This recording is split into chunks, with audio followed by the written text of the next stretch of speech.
नहीं है। धर्म तो हमें पापों से बचाने के लिए है। पाप करो और धो, पाप करो और धो, गलत काम करो और धो, वैर विरोध पालते रहो और खमत खामने करते रहो, और अगले दिन से वापस वही खाता खुला। संवत्सरी के पहले भी आप लोगों की 4 लोगों से बोलचाल बंद थी।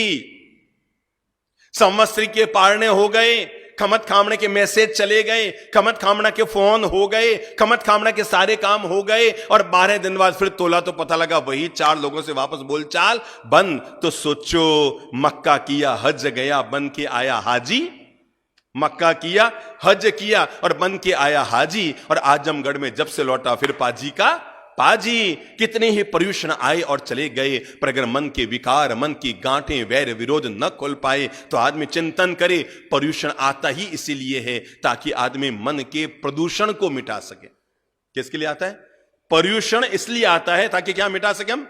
मन के, बोलो जोर से बोलो, मन के प्रदूषण को, मन के दोषों को, मन के विकारों को, राग द्वेष जनित जो हमारे विचार हैं उन विचारों से हम बाहर निकल सकें।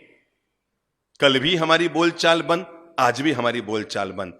कल भी हम गुस्सा करते थे, आज भी हम गुस्सा करते हैं। कल भी हमने बहू की गलती को माफ नहीं किया, आज भी हम माफ नहीं करते हैं। दुनिया भर से खमत खामना करने वाला व्यक्ति अगर अपने सगे भाई से भी खमत खामना न कर पाया, 84 लाख जीव योनि, क्या कहते हैं, मैं 84 लाख जीव योनि से कमाता हूं। अरे मेरे भाई 84 लाख छोड़ो, 84,000 छोड़ो, 8400 छोड़ो, 8,400 छोड़ो, 84 छोड़ो, केवल 4 ईन मीन गीन 3 जो घर में 4 लोग रह रहे हैं, अगर आप उनके साथ जीवन जीने की कला सीख लें तो आप धार्मिक हो गए। कितने लोग? कितने लोग? जो घर में 4 लोग रह रहे हैं, ईन मीन गीन 3 गिन गिना के 4-5 लोग घर में हैं, अगर वो भी प्रेम से, शांति से, आनंद से, मिठास से जी लो, अगर परस्पर एक दूसरे के काम आकर जी लो, सौहार्दता के साथ जी लो।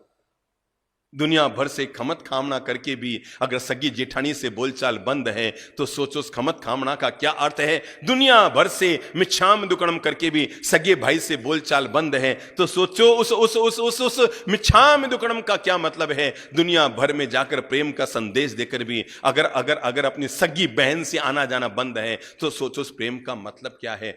धर्म की शुरुआत मंदिर से बाद में कीजिए, धर्म की शुरुआत थानक से बाद में कीजिए। अगर आप कर सकते हैं तो धर्म की शुरुआत अपने अपने घर से कीजिए, क्योंकि मंदिर में आदमी आधे घंटा रहता है। कितनी देर? आप लोग नाकोड़ा जी गए हैं ना? कौन कौन गया है? लगभग सुनने वाले सभी लोग गए होंगे नाकोड़ा जी। जरा याद करो, इंदौर से अगर आप नाकोड़ा जी जाएंगे तो कितना घंटा लगेगा जाने में? 12 घंटा, कम से कम 12 घंटा है ना। कार से जाएंगे तो भी कम से कम 12 घंटा, जाने में 12 घंटा, आने में 12 घंटा, 24-25 घंटे आने जाने में लगाए। अब ये याद करो मंदिर में हम कितनी देर ठहरते हैं? वहां कितनी देर?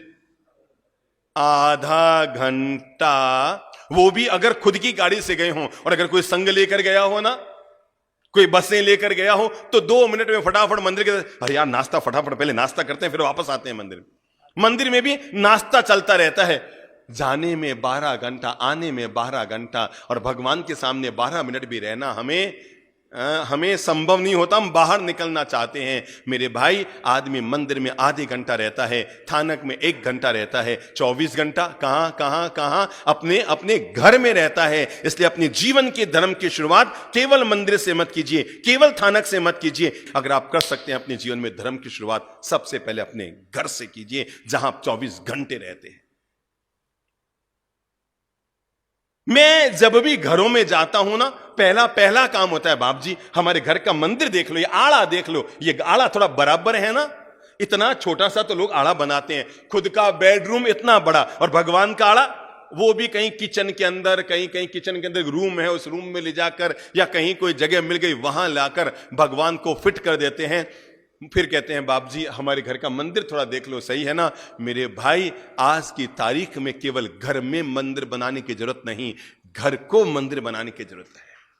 घर में ऐसे रहो हमारा घर मंदिर बन जाए। हमने जिंदगी में 1000 मंदिर तो नहीं बनाए, पर करोड़ों टूटे हुए परिवारों को जोड़कर घर घर को मंदिर बनाने का पुण्य जरूर किया है। घर में ऐसे रहो कि घर हमारा मंदिर बन जाए।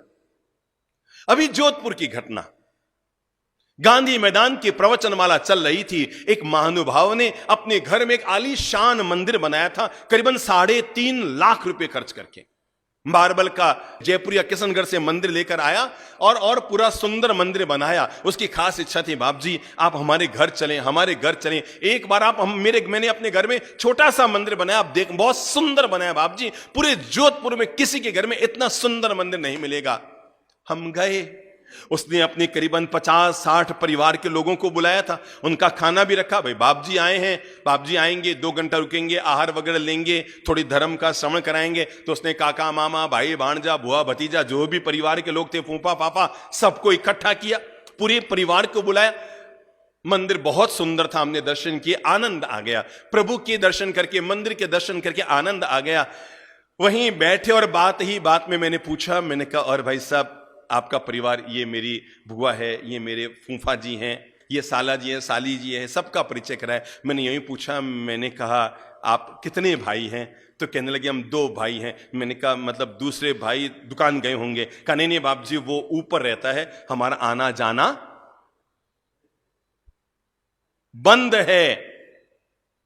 ठीक है, मैंने कहा फिर भी बुला तो लेते ना, हम आए हैं तो। नहीं बाप जी वो हमारे घर नहीं आते, हम उनके घर नहीं जाते हैं, वो ऊपर रहते हैं, हम नीचे रहते हैं, सीढ़ियां बाहर से हैं, वो सीधे उतरते हैं, हम सीधे उतरते हैं। कोई बात नहीं, हमने थोड़ा संदेश दिया, उपदेश दिया, आहार लिया, 2 मिनट मंदिर जी के दर्शन किए। हम रवाना होने लगे तो जैसे ही घर के बाहर के भाग में आए तो वहीं पर वो सीढ़ियां थी ऊपर चढ़ने की, और मैं ऊपर चढ़ गया। कहां पर, किसके घर जा रहा हूं? जो मुझे लेकर गया है, जिससे उसकी बोलचाल बंद है। मैं कई बार ऐसी हिम्मतें करता हूं कि करते समय तो लगता है दूसरों लोगों को शायद गलत कर रहा हूं, पर मुझे पता है उसका परिणाम क्या आएगा। मैंने उस व्यक्ति को, जो उस घर का मालिक था, उसके कंधे पे हाथ रखा हुआ था, हम बाहर निकले, हमने ऊपर की सीढ़ियां चढ़नी शुरू की। वो थोड़ा सा क्या हुआ, वो खिसकने लगा। मैंने कहा चलो चलो ऊपर मंगलिक सुनाते हैं आपके भाई के घर, फिर चलते हैं। हालांकि आना जाना बंद था, पर कभी कभी आंख की शर्म ऐसी होती है, वो नट न पाया, ऊपर चढ़े। मैं ऊपर जाकर आसन बिछाकर बैठा, 2 मिनट कुछ अच्छी बात की, और बात ही बात में मैंने कहा भाई साहब आपने जो नीचे मंदिर बनाया है वास्तव में बहुत सुंदर है, आनंद आ गया, आपने घर में अच्छा मंदिर बनाया है, पर मेरी इच्छा है आज कि, बोलो गुरुदेव, मेरी इच्छा है कि मैं आपके घर को मंदिर बना दूं। तो समझा नहीं, घर को मंदिर कैसे बनाते हैं भाई?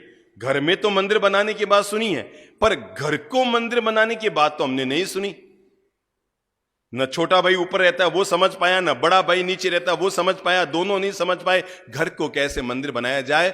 हमने 5 मिनट बैठकर दोनों भाइयों को आपस में प्रेम के संदेश दिए, कुछ पाठ पढ़ाए। हमने कहा भाई देखो, मंदिर बनाना हिंदू और जैनियों का काम है, मस्जिद बनाना मुसलमानों का काम है, गुरुद्वारे बनाना सिखों का काम है, और चर्च बनाना ईसाइयों का काम है। पर भाई होकर भाई के साथ रहना, उसका साथ निभाना, यह तो हर इंसान का काम है, हर इंसान का धर्म है। और हमने जैसे तैसे कुछ पाठ पढ़ाया, दोनों के भीतर प्रेम जगाया। हमने कहा छोड़ो रे, छोटी छोटी कोई बात हो गई होगी, पुरानी बात को कब तक ढोते रहोगे, 5 साल 10 साल पुरानी बात, अरे आप नहीं जानते, आप तो दोनों दुनिया से चले जाएंगे, पर बच्चों में जीवन भर के लिए वैर की गांठ बांधनी है। आज हम आपके घर आए हैं,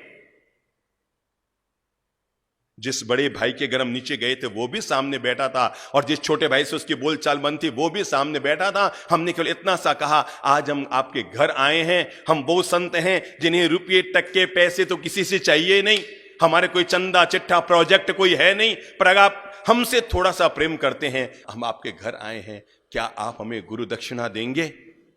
वो दोनों चौंके, बाप जी आदेश करो बाप जी। मैंने कहा नहीं, मैं गुरु दक्षिणा मांग रहा हूं आज आपसे। कहा आदेश करो गुरु जी। मैंने अपनी झोली आगे बढ़ाई, मैंने कहा आज आप दोनों भाई मुझे वचन दे दो कि दोनों भाई हिल मिल जुल कर रहोगे, प्रेम से रहोगे, छोटे मोटे मन मुटाव जो हो गए हैं इन्हें दूर कर दोगे। हमने दोनों भाइयों को खड़ा किया, दोनों को आपस में गले लगाया, नीचे से उनकी पत्नी को बुलाया, दोनों बहुओं को घर में गले लगाया, एक दूसरे के मुंह में मिश्री का कौर डलवाया, और मैंने दोनों भाइयों के सिर पे हाथ रख के कहा, मैंने कहा भाई आप हमें लेकर तो आए थे घर का मंदिर दिखाने के लिए, हम आए तब घर में मंदिर था, पर हमें गौरव है जब हम जा रहे हैं तो पूरा घर मंदिर बन गया है।